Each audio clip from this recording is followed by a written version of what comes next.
लक्ष्मीन्द्र सिंह तव पाद सरोज युग्म ब्रह्मेन्द्र रुद्र मुनिपुंगव शिरोभिवन्द्य श्रीमच्छटारि यतिराज सुपूजिते च नित्यं मदीय हृदयं दृढमस्तु लग्नम् सत्यज्ञानसुखस्वरूपमलं क्षीराब्धिमध्ये स्थितम् योगारूढमतिप्रसन्नवदनं भूषा सहस्रोज्ज्वलम् रक्षं चक्रपिनाकसाभयकरान् बिभ्राणमर्कच्छविम् क्षत्रीभूतपनीन्द्रमिन्दुधवलं लक्ष्मीः नृसिंहं भजेः विशुद्धविज्ञानगणस्वरूपं विज्ञानविश्राणबद्धदीक्षं दयानिधिं देहभृतां शरण्यं देवं हयग्रीवमहं प्रपद्ये सारथ्यम् अर्जुनस्यादौ कुर्वन् गीतामृतं ददौ लोकत्रयोपकहराय तस्मै कृष्णात्मने नमः वेदान्तदेशिकयतीन्द्रकटाक्षलब्धत्रय्यन्तसारमनवद्य गुणम्बुधाग्र्यम् नारायणाद्यैतुर्यकृपाभिषिक्तम् श्रीरङ्गनाथयतिशेखरमाश्रयामहम् यत्पदाम्बोरुगद्यानविध्वस्ताशेषकल्मषः वस्तुतामुपयातोऽहम् यामुनेयम् नमामि तम्. எல்லாருக்கும் என்னுடைய பிரணாமங்கள். மார்கழி மாதம் 4ஆம் நாள் கீதார்த்த சங்கிரகத்துல 4வது ஸ்லோகத்தை அனுபவிக்க இருக்கின்றோம். முதல் ஸ்லோகத்தின் மூலமாக எம்பெருமான் ஸ்ரீமன் நாராயணன் கீதாசாஸ்திரே பிரகீர்த்திதா, கீதாசாஸ்திரே சொல்லப்பட்டான் அப்படின்னு சொல்லப்பட்டது. இரண்டாவது ஞானயோகத்தை பற்றியும் கர்மயோகத்தை பற்றியும் சாதித்தார் சுவாமி ஆளவந்தார். நேற்றைக்கு 3வது ஸ்லோகத்தின் மூலமாக மத்தியமே பகவத் தத்துவ யாதாத்மிய அவாப்தி சித்தையே ஞான கர்மாபிநிர்வர்த்தியா பக்தி யோகா பிரகீர்த்திதா, ஞான யோகத்தின் மூலமாகவும் கர்மயோகத்தின் மூலமாகவும் கிடைக்கக்கூடியதான பக்தி யோகமானது மத்தியமே ஷட்கே, 2வது ஷட்கத்தில் பிரகீர்த்திதா சொல்லப்படுகின்றது. ரொம்ப அழகாக சொல்லப்பட்டது அப்படின்னு பொருள். பக்தி ஸ்வரூபம், பக்தியினுடைய அங்கம், அதற்கான விஷயங்கள், அதனுடைய பலன்கள், இவை எல்லாமே மிக அழகாக சொல்லப்படுகின்றது என்பதாக ஒரு பொருள். இதுக்கப்புறம் 4வது ஸ்லோகம் இன்னைக்கு நம்ம பார்க்க இருக்கிறோம். பிரதான புருஷ வியக்த சர்வேஸ்வர விவேச்சனம் கர்மதீர் பக்தி இத்தியாதி பூர்வசேஷோ அந்திமோதிதா. பிரதான புருஷ வியக்த சர்வேஸ்வர விவேச்சனம் கர்மதீர் பக்தி இத்தியாதி பூர்வசேஷோ அந்திமோதிதா அப்படின்னு 4வது ஸ்லோகம் இந்த இடத்துல. இதுல சுவாமி தேசிகன் சில அவதாரிகைகளை வைக்கிறார். இந்த 4வது ஸ்லோகத்தினுடைய ஆரம்பத்துல, வியாக்கியான ஆரம்பத்துல 13வது அத்தியாயம் தொடக்கமாக 18வது அத்தியாயம் வரையில் இருக்கக்கூடியதான பாகம் 3வது ஷட்கம் என்று சொல்லப்படுகின்றது. பிரதம ஷட்கத்துல கர்மயோகத்தை பற்றியும் ஞான யோகத்தை பற்றியும் எம்பெருமான் விளக்கி சொல்கிறார். 2வது ஷட்கத்துல பக்தி யோகத்தை பற்றி தெரிவிக்கின்றார்.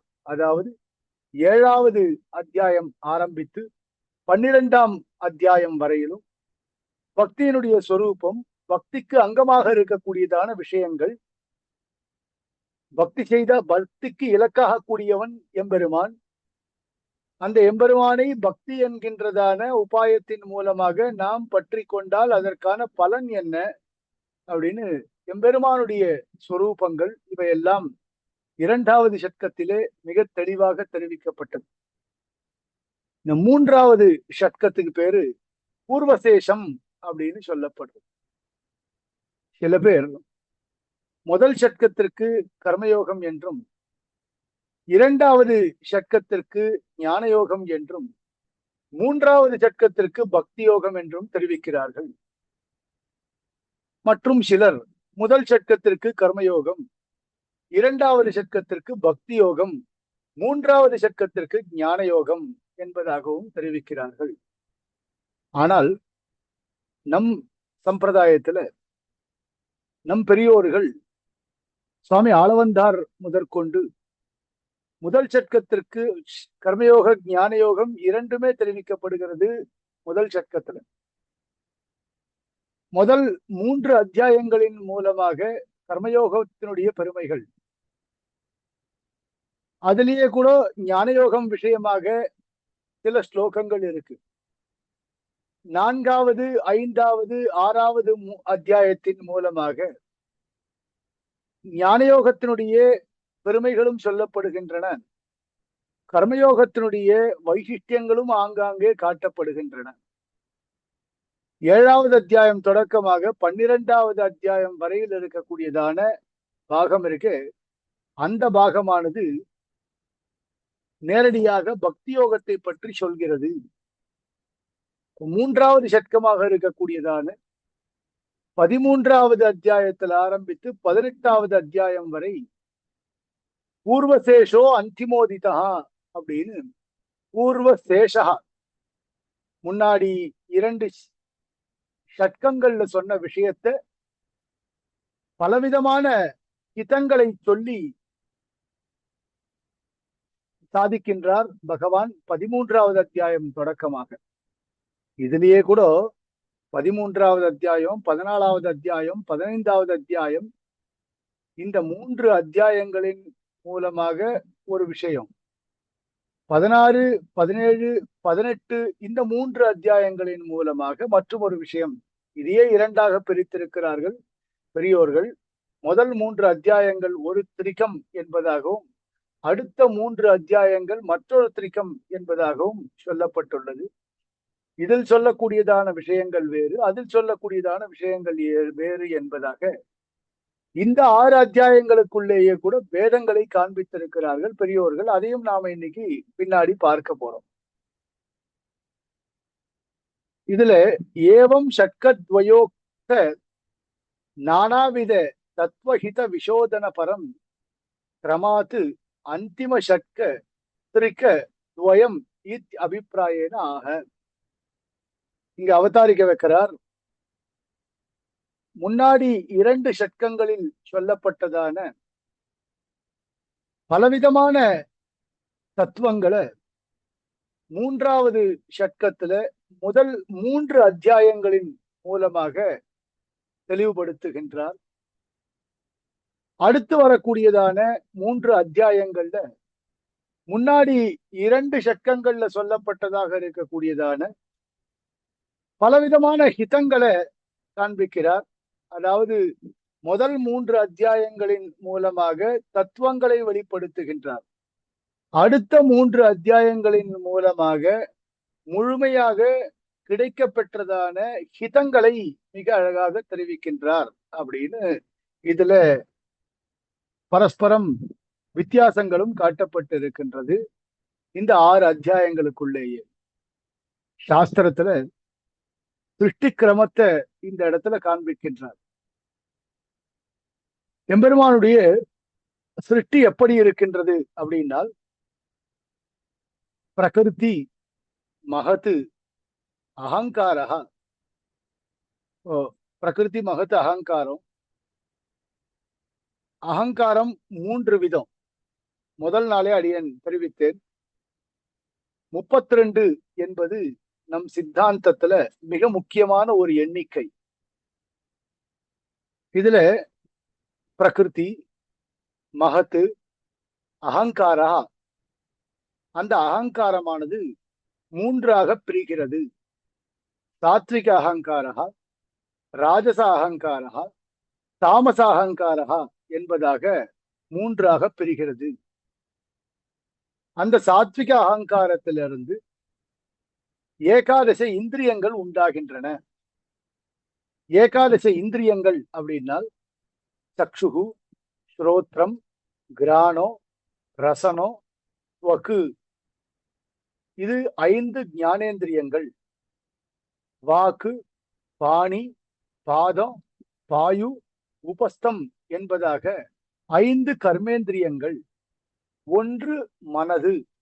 அப்போ ஏகாதச இந்திரியங்கள் சாத்விக அகங்காரத்திலிருந்து உண்டாகின்றன.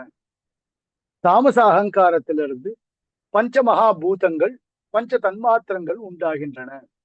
சமிக்கணும், இப்படி சொல்லணும். பஞ்ச தன்மாத்திரங்கள், பஞ்ச மகாபூதங்கள் உண்டாகின்றன. இப்போ நமக்கும் சாங்கியனுக்கும் இந்த இடத்துல வித்தியாசமானது இருக்கின்றது. சாங்கியன் என்ன தெரிவிக்கின்றார் அப்படின்னால், இதே போல சாத்விக அகங்காரத்திலிருந்து ஏகாதசி இந்திரியங்கள் உண்டாகின்றன. ஏகாதச இந்திரியங்கள், அதாவது தாமச அகங்காரத்திலிருந்து பஞ்ச தன்மாத்திரங்களும் பஞ்ச மகாபூதங்களும் உண்டாகின்றன அப்படின்னு அவர் சொல்றார். ஆனால் நம் சம்பிரதாயத்துல சப்தம், ஸ்பர்ஷம், ரூபம், ரசம், கந்தம் என்கின்றதான 5 தன்மாத்திரங்கள் உண்டான பிறகு ஆகாசம், வாயு, தேஜஸ், அப்பு, பிருத்திவி என்கின்றதான 5 மகாபூதங்கள் உண்டாவதாக சொல்லப்படவில்லை. தஸ்மாத்வா ஏதஸ்மாத் ஆத்மன ஆகாஷ சம்பூதா. பரமாத்மாவிடத்திலிருந்து முதலில் சப்த தன்மாத்திரமானது உண்டாகின்றது. சப்த தன்மாத்திரத்திலிருந்து ஆகாசமானது உண்டாகின்றது. ஆகாசத்திலிருந்து ஸ்பர்ஷ தன்மாத்திரம், ஸ்பர்ஷ தன்மாத்திரத்திலிருந்து வாயு, வாயுவிலிருந்து ரூப தன்மாத்திரம், ரூப தன்மாத்திரத்திலிருந்து தேஜஸ், தேஜஸிலிருந்து ரச தன்மாத்திரம், ரச தன்மாத்திரத்திலிருந்து அப்பு, அப்பிலிருந்து கந்த தன்மாத்திரம், கந்த தன்மாத்திரத்திலிருந்து பிருத்திவி. இப்படி கிரமமானது நம் சம்பிரதாயத்துல சொல்லப்பட்டிருக்கிறது. சுவாமி தேசிகன் அதை புருடன் மணிவரவாக என்கின்றதான பாசுரத்திலே மிக அழகாக காண்பிக்கின்றார். எப்படி? ஒரு பக்கம் சப்தம், ஸ்பர்ஷம், ரூபம், ரசம், கந்தம், இன்னொரு பக்கம் ஆகாசம், வாயு, தேஜஸ், அப்பு, பிருத்திவி. இப்படி 2 பக்கம் டேபிள் போட்டு பார்த்தால், முதல்ல நடுவுல எம்பெருமான், எம்பெருமானிடத்துல இருந்து சப்த தன்மாத்திரம், சப்த தன்மாத்திரத்துல இருந்து ஆகாசம், ஆகாசத்துல இருந்து ஸ்பர்ஷ தன்மாத்திரம், ஸ்பர்ஷ தன்மாத்திரத்துல இருந்து வாயு, வாயுவில இருந்து ரூப தன்மாத்திரம், ரூப தன்மாத்திரத்துல இருந்து தேஜஸ், தேஜஸ்ல இருந்து ரச தன்மாத்திரம், ரச தன்மாத்திரத்திலிருந்து அப்பு ஜலம், ஜலத்திலிருந்து கந்த தன்மாத்திரம், கந்த தன்மாத்திரத்திலிருந்து பிருத்திவி, பிருத்திவியாம் ஓஷதயா ஓஷதீபியோ அன்னம். இப்படியாக சிருஷ்டி கிரமமானது சொல்லப்பட்டிருக்கிறது. சரி, இங்க 24 அச்சேதன தத்துவங்கள். 25வது இருக்கக்கூடியவன் ஜீவன், 26வது இருக்கக்கூடியவன் ஈஸ்வரன். இது ஒரு பிரக்கிரிய. இது கூட இல்ல, 25வது ஜீவன், 26வது காலம், அதற்கு பிறகு ஈஸ்வரன், அதற்கு பிறகு மகத்தத்துவத்தினுடைய 3 பேதங்கள், சாத்விக மகான், ராஜச மகான், தாமச மகான் என்பதாக 3, இப்படியெல்லாம் சொல்லி 32 என்பதாக காண்பித்திருக்கிறார்கள். பாருங்கோ, பிரதான புருஷ வியக்த சர்வேஸ்வர விவேச்சனம் கர்மதீர் பக்தி ரீத்யாதிகி பூர்வசேஷோ அந்திமோதிதா. இப்போ பிரதானம் அப்படின்னா மூல பிரகிருதி அப்படின்னு அர்த்தம். இப்போ மூல பிரகிருத்திய சொன்னாலே அதனுடைய 24 தத்துவங்களையும் சொன்னதாக ஆகிறது. இப்போ பிரதான மூல பிரகிருதி, புருஷன் அப்படின்னால் ஜீவாத்மா, வியக்த அப்படின்னா பிரகிருத்தியிலிருந்து உண்டாகக்கூடியதான மிச்சம் இருக்கக்கூடியதான 23 தத்துவங்கள். அப்போ பிரகிருதி, மகத்து முதலானவைகள் பிரதான சப்தத்தினாலையும் வியக்த சப்தத்தினாலையும் சொல்லப்படுகின்றன. வியக்த அப்படின்னால் அதனுடைய காரியங்கள் என்பதாக பொருள். சர்வேஸ்வர விவேச்சனம், இது மட்டுமல்ல, சர்வேஸ்வரனை பற்றியும் தெரிந்து கொள்ள வேண்டும். நம்ம செய்ய வேண்டியது வேதாந்த சாஸ்திரத்தை வாசிக்கும் பொழுது இந்த 24 அச்சேதன தத்துவங்களை பற்றியும் 26வதாக 25வதாக இருக்கக்கூடியதான ஜீவனை பற்றியும் 26வதாக இருக்கக்கூடியதான ஈஸ்வரனை பற்றியும் நாம் தெரிந்து கொள்ள வேண்டும். இப்போ இதுல சித்து, அச்சித்து, ஈஸ்வரம் என்பதாக 3 விதமான தத்துவங்கள் சொல்லப்படுகின்றன. தத்துவத்ரயம் அஸ்மாபிகி அங்கீகிரியத்தை. என்ன தத்துவத்ரயம் அப்படின்னா சித்து, சித் என்றால் சேத்தனன், அச்சித் என்றால் அச்சேதன பொருட்கள், இதுக்கு மேல ஈஸ்வரன் என்பவன் 3வது தத்துவம். இப்போ இவர்கள் இந்த 3 தத்துவங்கள் இருக்கு, இவர்களை பற்றியதான விவேச்சனம் என்ன, இவாளுக்குள்ள இருக்கக்கூடியதான பேதங்கள் என்ன, இவைகள்ல யார் யாருக்கு காரணபூதங்களாக இருக்கிறார்கள், காரியபூதங்களாக இருக்கின்றார்கள் என்பதான விஷயங்கள், சர்வேஸ்வரனாக இருக்கக்கூடியவனுடைய காரியம் என்ன, அவன் இவைகளுக்கு எப்படிப்பட்டதான காரணபூதனாக இருக்கின்றான், சாட்சாத் காரணம் என்பது என்ன, பரம்பரா காரணம் என்பது என்ன, இந்த மாதிரியான விஷயங்கள் எல்லாவற்றையும் நாம் இந்த விவேச்சனம் பண்ணி தெரிந்து கொள்ள வேண்டும். பிரதான புருஷ வியக்த சர்வேஸ்வர விவேச்சனம். கர்மதீர் பக்தி இத்தியாதி. கர்ம அப்படின்னால் கர்மயோகம், தீஹி அப்படின்னால் ஞான யோகம், பக்திஹி என்றால் பக்தி யோகம். தீஹி அப்படின்னா ஞானம். புத்திர் மணிஷா திஷனா தி பிரக்ஞா சேமுஷி மதிஹி அப்படின்னு அமரகோஷம். தீஹி அப்படின்றது ஞானத்தினுடைய பர்யாய வாச்சகம்.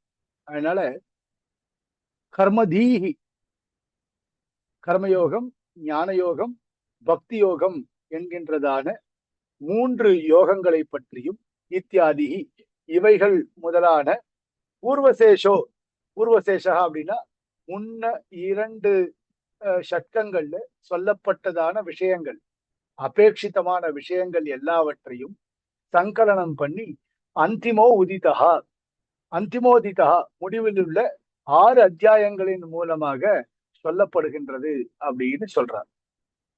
இப்ப நாம தெரிஞ்சுக்க வேண்டியது என்ன அப்படின்னா, பரஸ்பரம் நமக்கு ஸ்பஷ்டமாக அறிந்து கொள்ள வேண்டியதான விஷயம். பிரதானம் புருஷம் வியக்தம் சர்வேஸ்வரம் என்கின்றதான 4 விஷயங்கள். பிரதானம் வியக்தம் இதெல்லாம் சேர்த்து ஒரு அச்சேதனம். பாருங்க, அச்சேதன பொருட்கள் இவைகள்லாம். முதல்ல இதை அடியன் விஞ்ஞாபிக்கிறேன். இப்போ மூல காரணம் பிரதானம். இப்போ சாங்கிய காரிக்க சொல்லி இருக்கு, மூல பிரகிருதி அவிகிருதி மகதாத்யாக பிரகிருதி விகிருத்தய சப்த ஷோடச கஷ்ட விகாரா ந பிரகிருத்திர் ந விகிருதி புருஷா அப்படின்னு ஒரு காரிக்கை இருக்கு. சாங்கிய காரிக்கையில 3வது காரிக்கை. மூல பிரகிருதி. இப்போ பிரகிருதி என்பது சர்வ பதார்த்தங்களுக்கும் காரணமாக இருக்கும். இப்போ இந்த காரிக்கையை தெரிஞ்சுக்கிறது எதற்காக அப்படின்னா, இவாளுடைய நாமளும் அப்படித்தான் ஒத்துன்னு இருக்கோம், இதுங்களுடைய சிருஷ்டி கிரமத்தை சொல்லுவதற்காக ஒத்துன்னு இருக்கோம். இப்ப நம்ம பிரதானத்தை பற்றியும் வியக்தங்களை, வியக்த தத்துவங்களை பற்றியும் தெரிந்து கொள்ள வேண்டும் இல்லையா? ஆகையினால இந்த காரிக்கையினுடைய அடிப்படையில தெரிஞ்சிருந்தால் நமக்கு கொஞ்சம் சுலபமா இருக்கும் அப்படின்றபடியினால இந்த காரிக்கையை அடிய நீங்க விஞ்ஞாபிக்கிறேன். இப்போ பிரதானம் மூல பிரகிருதி அப்படின்னா எல்லாவற்றிற்கும் காரணமாக அமையக்கூடியதான பிரகிருதி. அவிகிருதி அது எதற்கும் காரியமாக இல்லை. பிரகிருதி சப்தத்தினால காரணம் அப்படின்னு அர்த்தம். விகிருத்தினா காரியம், அவிகிருத்தினா எதற்கும் காரியம் இல்லை. பிரதானம் என்பது சர்வத்திற்கும் காரணமாக இருக்கக்கூடியது, சர்வ பதார்த்தங்களையும் உண்டு பண்ணக்கூடியது. மகதாத்யாக பிரகிருதி விகிருத்தய சப்த. மகத்து அகங்காரம், அதே மாதிரி ஏகாதச இந்திரியங்கள் இல்ல, மகத்து அகங்காரம், பஞ்ச தன்மாத்திரங்கள் இவைகள்லாம் பிரகிருதி விகிருத்தய சப்த. பிரகிருத்தியாகவும் இருக்கும், விகிருத்தியாகவும் இருக்கும். எப்படி? பிரகிருத்தியிலிருந்து மகத்தத்துவம் உண்டாச்சு. ஆகையினால மூல பிரகிருதிக்கு காரியமாக அமைவது மகத்து. மகத்திலிருந்து அகங்காரம் உண்டாச்சு. அப்போ அகங்காரத்திற்கு காரணமாக அமைவது பிரகிருதி, அதாவது மகத்து. இப்போ பிரகிருதிக்கு காரியம் மகத்து, அகங்காரத்திற்கு காரணம் மகத்து. இப்படி வச்சுக்கோ, 3 பொருள்: பிரகிருதி, மகத்து, அகங்காரம். பிரகிருதிக்கு காரியம் மகத்து, அகங்காரத்திற்கு காரணம் மகத்து. அப்போ இந்த மகத்து என்பது காரியமாகவும் இருக்கிறது, காரணமாகவும் இருக்கிறது. அதே மாதிரி அகங்காரம், மகத்து, அகங்காரம் பஞ்ச தன்மாத்திரங்கள். இப்ப பாருங்க, மகத்திலிருந்து அகங்காரம் உண்டாச்சு. அப்ப அகங்காரம் காரியம். அகங்காரத்திலிருந்து பஞ்ச தன்மாத்திரங்கள் உண்டாச்சு. பஞ்ச தன்மாத்திரங்களை பொறுத்த வரைக்கும் அகங்காரம் என்பது காரணம். அப்போ அகங்காரமும் காரியமாகவும் இருக்கு, காரணமாகவும் இருக்கு. பூர்வ தத்துவானாம் அபேட்சையா காரியம் பவதி, உத்தரோத்தர தத்துவானாம் அபேட்சையா காரணம் பவதி அப்படின்னு சொல்லப்பட்டிருக்கு.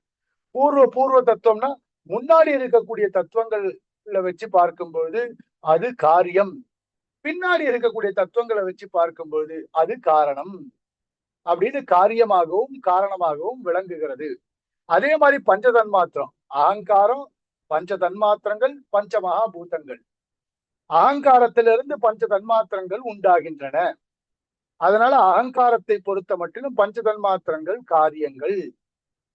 பஞ்ச மகாபூதங்கள் என்பது பஞ்ச தன்மாத்திரங்கள்ல இருந்து உண்டாகின்றன. அப்போ பஞ்ச மகாபூதங்கள் என்பது பஞ்ச மகாபூதங்களை பொறுத்த மட்டிலும் பஞ்ச தன்மாத்திரங்கள் என்பது காரணம். அப்போ பஞ்ச தன்மாத்திரங்களும் காரியமாகவும் இருக்கின்றன, காரணமாகவும் இருக்கின்றன. இப்போ இப்படி நம்ம பார்க்கலாம். ஷோடச கஷ்ட விகாரா, ஏகாதச இந்திரியங்களும் பஞ்ச மகாபூதங்களும் எதற்கும் காரணமாக அமையாது. மற்றொரு பதார்த்தங்கள்ல இருந்து அவைகள் உண்டாகின்றனவே தவிர அந்த பதார்த்தங்கள்ல இருந்து மற்ற பதார்த்தங்கள் உண்டாகாது என்பதாக, அவைகள் விகாரா காரிய பொருட்களாக மட்டுமே இருக்கும் என்பது இந்த சாங்கிய காரிக்கையினுடைய மேலிருந்த வாரியான அர்த்தம். இதுல நாம என்ன தெரிஞ்சுக்கணும்? பிரதான புருஷ வியக்த சர்வேஸ்வர விவேச்சனம் அப்படின்னு முதல் பங்கி. அப்போ பிரதானம் வியக்தம், பிரதானத்திலிருந்து மகத்து, மகத்திலிருந்து அகங்காரம், அகங்காரத்திலிருந்து ஏகாதசி இந்திரியங்கள், பஞ்ச தன்மாத்திரங்கள், பஞ்ச மகாபூதங்கள் என்பதாக பிரகிருதி சதுர்விம்சதி தத்துவாத்மிகா அப்படின்னு சொன்னோம்.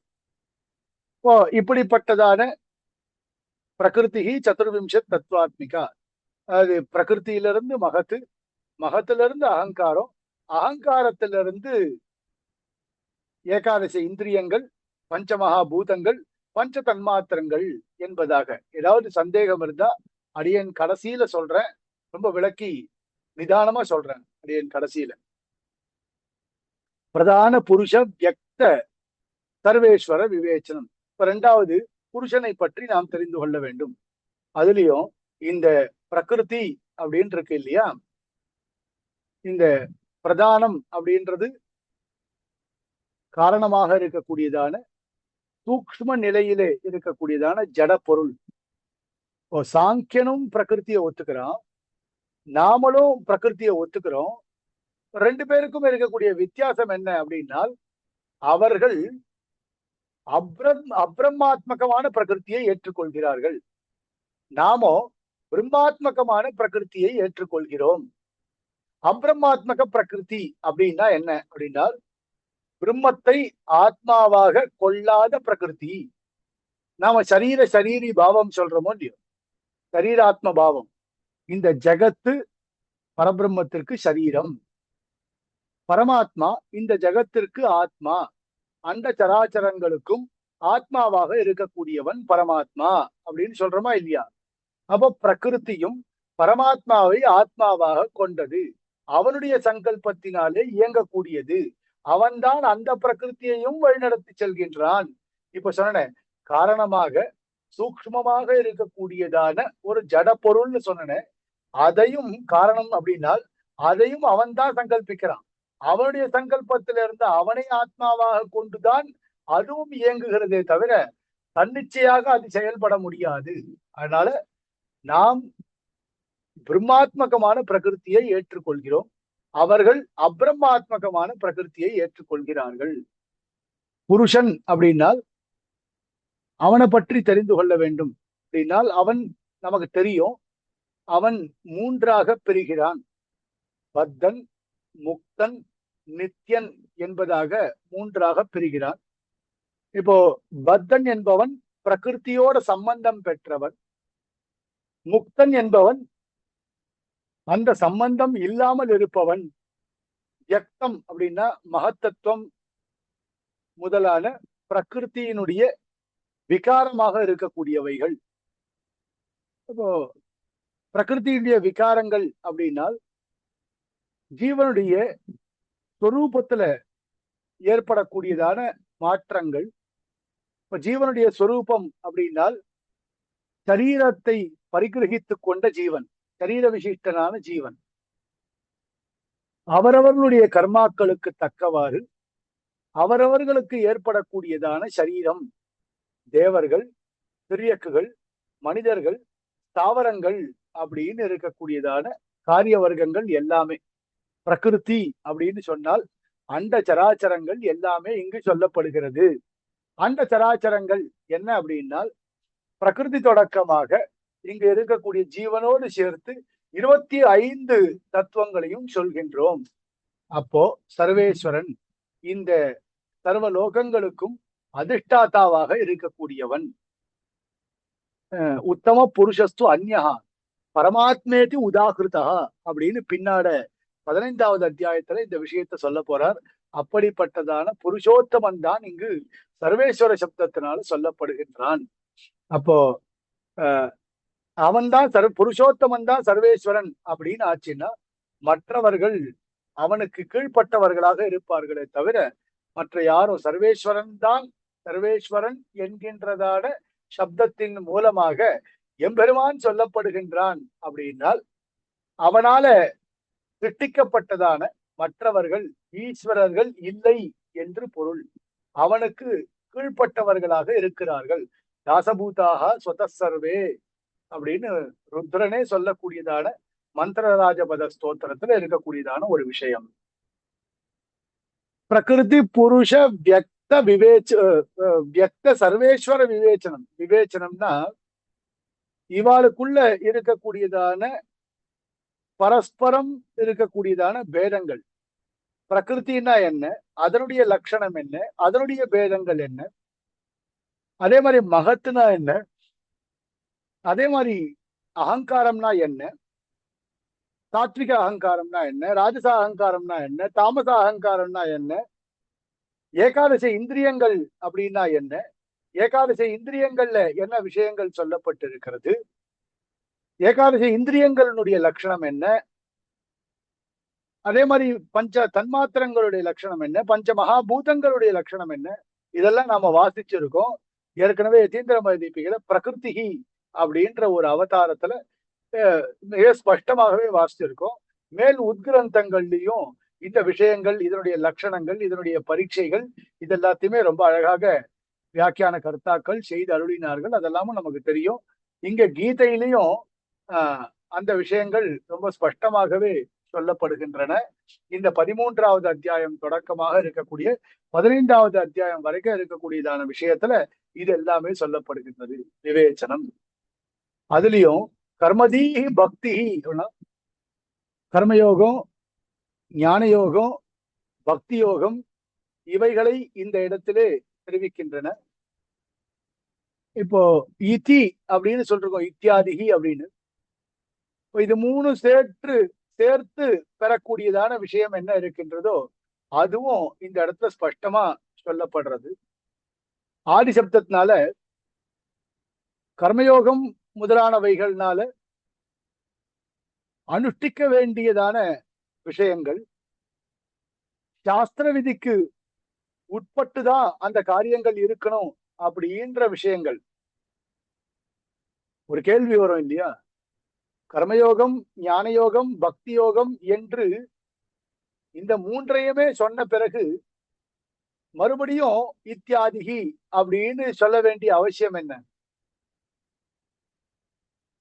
சாமான்யமா சொல்றோம், சமுதாயத்தை சொல்றோம் அப்படின்னு சொல்றோம். ஆனாலும் விவேச்சனம் பண்ணி பார்த்தால் கர்மயோகத்தின் மூலமாக நாம் அனுஷ்டிக்க வேண்டியதான செயல்கள், ஆத்ம சாட்சா்காரம் ஏற்படுவதற்கான பிரக்கிரியைகள், அவைகள் எல்லாமே சாஸ்திர விதிக்கு உட்பட்டுதான் இருக்க வேண்டும் அப்படின்ற சாஸ்திரம் உள்ளங்கிய காரியாணி நகர்த்தவியானி அப்படின்னு சாஸ்திரத்தை மீறி காரியங்கள் பண்ணக்கூடாது. சாஸ்திரத்துல சொல்லப்பட்ட விஷயம், சாஸ்திர விகிதமான விஷயங்கள் என்னெல்லாம் இருக்கின்றதோ அதைத்தான் நாம் செய்ய வேண்டும் அப்படின்னு சொல்றதுக்காகதான் கர்மதீர் பக்தி இத்தியாதி அப்படின்னு சொன்னோம். பூர்வசேஷா அப்படின்னு சொல்லும் போது முன்னாடி சொல்லப்பட்டதான தத்துவங்களை இங்கு விளக்கம் செய்கிறார், விளக்கி சொல்கிறார் 3வது சட்கத்துல. அதனால முன்னாடி சொன்னதையே பின்னாடி சொன்னால் புனருக்தி தோஷம் ஏற்படாதா அப்படின்னு ஒரு கேள்வி இருக்கு. முன்னாடி சொன்னதையே பின்னாடி சொல்லுவா. முதல் 12 அத்தியாயத்துல அரைத்த மாவையே மறுபடியும் 13வது அத்தியாயத்துல இருந்து ஆரம்பிச்சு அரைத்தால் அரைச்ச மாவையே அரைக்கிறோம்னு சொல்ல மாட்டாளா? புனருக்தி தோஷம் வராதா அப்படின்னா புனருக்தி தோஷம் வராது. ஏன் அப்படின்னால், ஏன் வராது இந்த இடத்துல புனருக்தி தோஷம்? 3வது சட்கத்துல முன் சட்கங்களோடு சங்கதியானது தெரிவிக்கப்படுறது. என்னன்னா, கர்மயோகம், ஞான யோகம், பக்தி யோகம் அவைகளுடைய ஸ்வரூபங்கள் இப்படிப்பட்டவைகள் அப்படின்னு தெரிந்த பிறகு அவற்றிற்கு அந்த 3ற்கு அபேட்சிதமான அம்சங்கள் என்ன இருக்கின்றனோ அந்த அம்சங்கள், அதே போன்று அவற்றிற்கு தேவையான சில விசேஷங்கள், இது எல்லாமே 13வது அத்தியாயம் தொடக்கமாக 18வது அத்தியாயத்துல சொல்லப்படுகிறதோ தவிர மீண்டும் கர்மயோகத்தினுடைய சொரூபத்தை பற்றியோ, ஞான யோகத்தினுடைய விஷயத்தை பற்றியோ, பக்தி யோகத்தினுடைய வேதங்கள், அதனுடைய அங்கங்கள், அதனுடைய பலன், இவைகளை பற்றியோ தெரிவிக்கவில்லை இந்த இடத்துல. அவைகளுக்கு தேவையான விஷயங்கள், அபேட்சிதமான அம்சங்கள் என்னெல்லாம் இருக்கின்றதோ அந்த விஷயங்கள் மட்டுமே இங்கு தெரிவிக்கப்படுகின்றன அப்படின்னு சொன்னார். இந்த ஸ்லோகத்துல அதாவது இந்த பிரதான புருஷ வியக்த சர்வேஸ்வர விவேச்சனம் அப்படின்னு சொன்னமே, 13வது அத்தியாயத்துடைய ஆரம்பத்துல கீதா பாஷ்யக்காரர் தன்னுடைய பாஷ்யத்தினுடைய ஆரம்பத்திலேயே தெரிவிக்கின்றார். அதாவது முதல் சட்கத்துல என்ன சொன்னார் அப்படின்னா, 1லிருந்து 6 அத்தியாயங்கள் வரையில் முக்தி தசையில நாம் அனுபவிக்க கூடியதான பொருளாக இருக்கக்கூடிய அளவில்லாத ஆனந்தத்தை தரக்கூடியவனான பரபிரம்மமாக இருக்கக்கூடிய வாசுதேவனான எம்பெருமானுடைய பிராப்திக்கு உபாயமாக இருக்கக்கூடியதான பக்தி என்கின்றதான மோட்ச சாதனத்திற்கு தேவைப்படக்கூடியதான விஷயமானது இந்த முதல் 6 அத்தியாயங்கள் மூலமாக தெரிவிக்கப்பட்டது.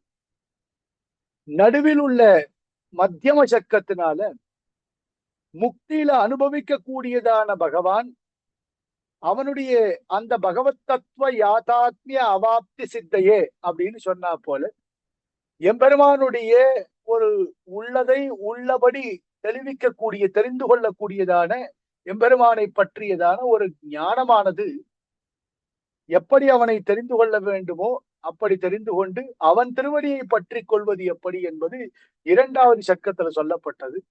3வது சட்கத்துல அவைகளுக்கு இருக்கக்கூடிய கர்மயோகம், ஞான யோகம், பக்தி யோகம் என்று அவைகளுக்கு இருக்கக்கூடியதான பலன்களை பற்றியதான விசாரங்கள் 6 அத்தியாயங்கள்ல முன்னாடி 2 சட்கங்கள்ல சொல்லப்பட்டதான அர்த்தங்களை மேலும் விவரணம் செய்து பலனை பற்றி பேசுகின்றார். இந்த இடத்துல முன்னாடி கர்மாக்களை செய்ய வேண்டும் அப்படின்னு சொன்னோம். ஜெகத்தின் மீது பற்றுதல் இருக்க வேண்டும், பற்றுதல் இல்லாமல் இருக்க வேண்டும். கர்மாணி ந லிப்யந்தே அப்படின்னு பெருமாளும் சொன்னார். அப்ப அந்த ஜெகத்னா என்ன அப்படின்னு கேட்டால் பிரகிருதி, மகத்து, அகங்காரம், இந்த மாதிரியான விஷயங்கள், அந்த புருஷன், அந்த ஜீவன் அந்த புருஷன் அதுக்கு பிறகு சர்வேஸ்வரன்னா யாரு, இந்த மாதிரியான விஷயங்கள் சம்பாதிக்க வேண்டியதான அறிந்து கொள்ளப்பட வேண்டியதான விஷயங்கள் எல்லாவற்றையும் இந்த இடத்துல காண்பிக்கின்றார் அப்படின்னு இந்த 3 ஷட்கங்கள் இந்த ஏற்கனவே சொன்ன 3வது அத்தியாயத்துல முதல் 3வது ஷட்கத்துல முதல் 3 அத்தியாயங்களின் மூலமாக சித்து அச்சித்து ஈஸ்வரன் என்கின்றதான 3 தத்துவங்களுடைய விசாரங்களானது வருகின்றன. அதற்கு மேலே 16, 17, 18 என்கின்றதான 3 அத்தியாயங்கள்ல கர்மயோகம் முதலானவற்றை அனுஷ்டிக்க வேண்டியதான முறை அந்த இடத்துல விசாரிக்கப்படுகின்றது அப்படின்னு இந்த இடத்துல சொல்லப்படுறது.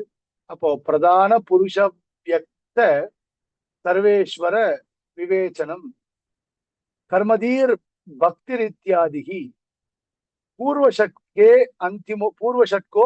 பூர்வசேஷோ அந்திமோதிதா அப்படின்னு மறுபடியும் சொல்றேன் ஸ்லோகத்தை. பிரதான புருஷ வியக்த சர்வேஸ்வர விவேச்சனம் கர்மதீர் பக்தி இத்தியாதிகி பூர்வசேஷோ அந்திமோதிதா அப்படின்னு ஸ்லோகம். இந்த 4வது ஸ்லோகத்தை நாம அனுபவித்தோம். நாளைக்கு 5வது ஸ்லோகத்தை பார்க்கலாம். கவிதார்க்கிக சிம்மாய கல்யாண குணசாலினி ஸ்ரீமதே வெங்கடேஷாய வேதாந்த குரவே நமஹ.